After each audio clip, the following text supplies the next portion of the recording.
네, 앞서 보도된 내용에 따르면 서대문구 홍을 3구역 재개발 공사로 인근 주민들의 피해가 계속되고 있는데요. 저희가 뉴스에서 보도했던 지난 1월에 이어 지금까지 균열과 소음 등이 지속되고 있다고 합니다. 그 실태가 어떤지 홍제 3구역 공사피해 공동대책위원회 김현희 사무장을 화상으로 연결해 더 자세한 이야기 들어보겠습니다. 안녕하십니까? 안녕하세요. 네, 서대문구 홍제 3구역 인근 주민들의 피해가 지속되고 있는데요. 현재 상황은 어느 정도인가요? 네, 균열로 인한 누수는 계속되고 있습니다. 지난 3년간 효성 측에서 주민분들의 피해를 보고 일부 수리를 해준 곳도 있었습니다. 그런데 수리 과정에서 제대로 해결되지 않아서 여전히 누수가 계속되고 있는 분도 계십니다. 뿐만 아니라 수리를 했지만 장마철에는 또 누수가 있어서 올해의 장마철도 어떻게 버틸 수 있을지 걱정하시는 주민분들도 많이 계십니다. 그리고 소음은 현재 공사가 마무리 단계라서 조금 줄었다고는 하지만 사실 이건 그 기준치의 아래일 뿐 여전히 계속되고 있습니다. 그리고 분진 또한 마찬가지입니다. 창문을 여전히 열 수 없으며 공기청정기를 매일같이 돌려야 하는 상황입니다. 네, 지역 주민들이 서대문구청 앞에서 기자회견을 열었는데요. 어떤 내용을 전달한 건가요? 네, 이것은 효성과 주민들 간의 협상이긴 하지만 사실 구청에도 책임이 있다고 저희는 생각했습니다.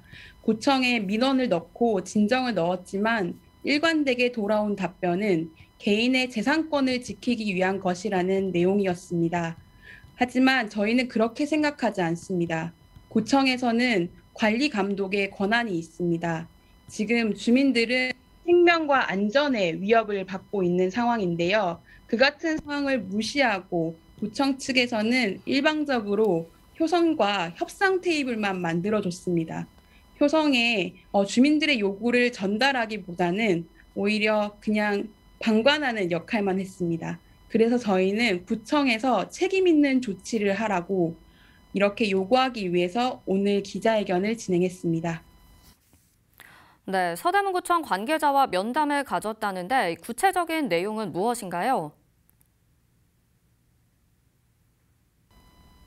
네, 효성 측에서는 여전히 균열과 누수가 자신들이 일으킨 피해로 인해서 만들어진 것이라고 이야기하지 않습니다. 인정하지 않고 있는 것이지요.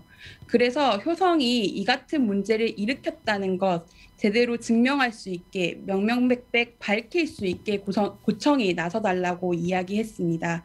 그리고 기존에 있었던 중재자의 역할을 넘어서 적극적인 대책을 세워달라고 요청했습니다.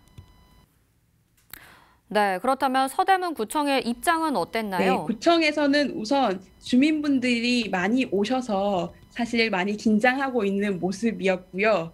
그래서 최선을 다하겠다고는 이야기했습니다. 하지만 주민분들께서도 사실 이 같은 상황이 계속되고 있었던 터라 구청이 어떻게 행동하는지에 따라서 믿을 수 있을 것 같다고 이야기하십니다. 네, 마지막으로 오랫동안 해결이 안 된 문제인데 주민 피해도 확산되고 있고요. 향후에 어떤 대책을 세워서 추진할 계획이신가요? 저희는 지금 60여 가구가 모여서 대책위를 구성했습니다.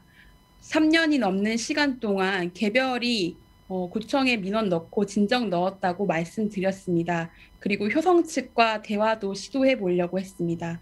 하지만 그때마다 돌아온 것은 주민에 대한 무시였습니다. 그래서 더 이상 이대로 안 되겠다 해서 모인 것이 60여 분입니다. 그런데 이 소식을 듣고 많은 주민분들께서 저희한테 연락이 오고 계십니다. 피해가 더 많다는 것을 계속 확인하고 있습니다. 저희는 이런 주민분들의 힘을 함께 모아가면서 이것들을 확대해 나가는 과정을 거치게 될 것입니다. 그리고 뿐만 아니라 5월 12일에는 주민 성토 대회를 개최할 예정입니다. 많은 정치인들을 초대해서 실제로 이 문제와 관련해서 주민의 생명과 안전에 직결된 문제이기에 정치인들이 직접 책임지고 나서라는 것으로 주민들의 피해 사례를 호소하는 자리를 만들 예정입니다. 네, 오늘 말씀 잘 들었습니다. 고맙습니다. 감사합니다.